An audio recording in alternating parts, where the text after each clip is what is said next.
All right, how y'all doing? We got a 2010 Subaru Forester, replacing an axle on this one.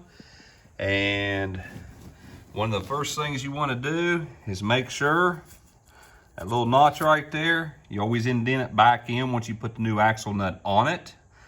You want to knock it loose. And then on the ground, if you ain't got air tools, this one takes an extension on it.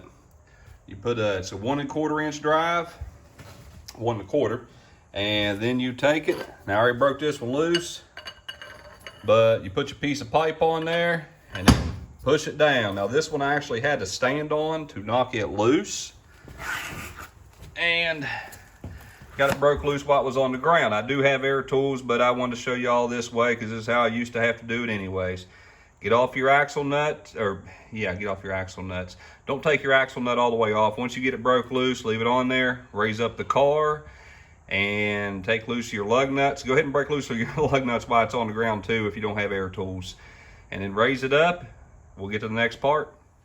After you get off the wheel, the axle nut off, your lug nuts of course, you need to take loose your stabilizer bar link right here. And it goes in there like that and on the bottom. Now this one I had to grind because it rounded off, and with the wrench and put a pair of vice grips on, still couldn't get it, so I took the grinder to it, cut it off there. Now here's the bad news. This guy bought a Drive Works. Has no lockup right here. There is no way you can get this broke loose if after it rusts.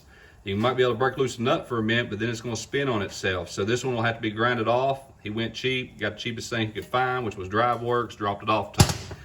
Now he's also going to have to replace, show you all this, might be able to see right here, lower control arm bushings. These ones are cracked.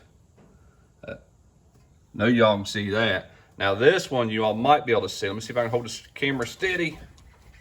I'm moving it too much.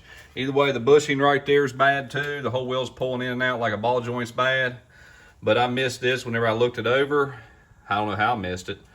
Got all this oil from the strut. It's busted. He's going to buy 2 front struts for it, so I'm going to call him here in a little while and let him know. He ain't going to get too happy. This thing's going to be a penny pitcher on this car is what it's going to be.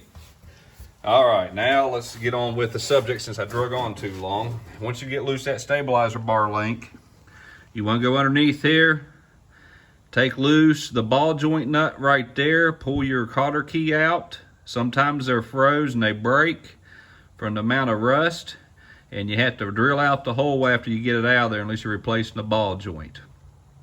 Get off your 19 millimeter on that. Then I just take a old handy dandy, mention this in most of them, 3-pound hammer. You're going to take it, turn your wheel each direction. You're going to hit that thing right there. Aim down and hit it. Backside's easier to hit it with. Hit it pretty hard, knock it loose. Then we're going to pull out our axle, and we'll get to that part in a second. All right, y'all. Okay, as far as popping the axle out of the transmission, sometimes you can just pull them once you get the ball joint loose from the knuckle out here and just yank it. But this one, had to get a crowbar. Get it in there, you ain't got a whole lot of space to work with. Put it right in behind there and then pop it, and came right loose that time. And we're gonna pull this thing on out of here,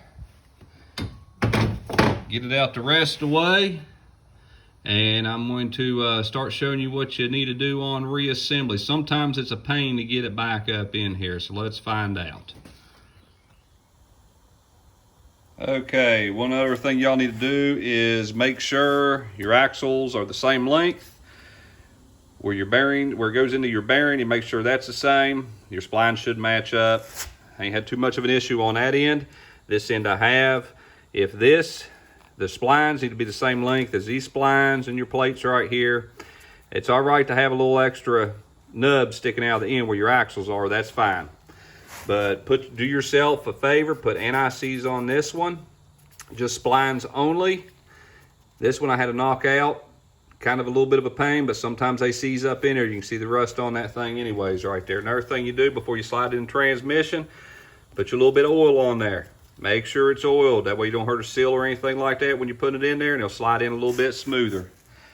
All right, after y'all size it up, that way y'all ain't banging, beating stuff up, tearing up stuff, transmission, anything like that. Definitely size it up. Let's get on the next part. I guess we saw this axle. I had to pull it back out because it got jammed about maybe a quarter way in. You gotta make sure your splines are lined up just by rotating a little bit. And I had to pull it back out, but in order to do that, I couldn't really get it. Had to remove my breather box and a little tube going to the air filter and airflow meter. Got that out of my way, and I was able to hit a crowbar in there. Still took me about another 20-30 minutes to get it out. I was beating the crowbar with a 3-pound hammer, jarring it back and forth, tried everything, knocking it back in, knocking it out, everything. Finally, I got it out. Just want to let y'all know that this ain't, you know, I run this a pretty good bit. Sometimes they slide right in and out, but these new axles are just junk. They ain't sized exactly right. I even changed the clips to the old clip and put it on there. Still didn't work, but it's in now. I just wanted to show you all that. We're gonna go back down underneath here. Now, we're going to put our axle nut on, then we'll get our ball joint on our other piece. But on this axle nut, we're going to spin it in. Did they not give me one? Oh, wow. Either way, I'll show you that here in just a second as soon as I find the axle nut, apparently.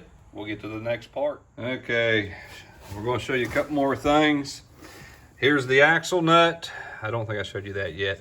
Make sure you lock it down. I used a chisel and a hammer. Make sure it's locked down. I had a lock come in. All I do is put on the axle nut, torque it down to 130, I think 8 foot-pounds. Now you can do this on the ground. I think I just ate a bug. That sucked. Even salt's flying in front of me.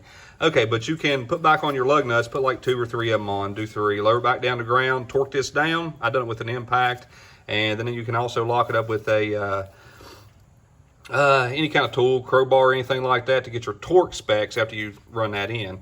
And you can actually do it that way too. Just lock it up. Well, it'll be the other way. Lock it up so you can tighten it down till your torque wrench kicks in. And underneath, make sure you bend over your cotter key and put a cotter key back in. I had a lot come in without cotter keys. Now right here, this kind of sucks. Most time I would have sent this thing back, but I forgot about these because I usually don't get these junk drive works.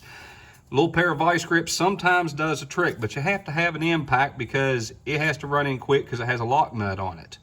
So if you get these kind with just a round piece right there, let me get them off there, show y'all where it's just round, right down in there, and nothing to lock it up with a wrench. Take them back, get you another set. Drive works are junk. These things are probably gonna squeak like heck. I done told the customer, but it don't matter. I'm putting them on. And then lock it down with an impact. The other ones you can actually do by hand. All right, y'all, that is pretty much about it. He's gonna come back in for a lower control arm and a strut like I mentioned earlier. But back on your lug nuts, torque those down. I run them 110 foot-pounds. It only calls for like 68 or 78. I don't care. They're aluminum rims. Torque it down to 110, never stripped a nut, never heard a rim doing that. Other than that, that is it. So I will see you all on the next video. If y'all enjoyed this one, check out the next one. Enjoy, have a good day.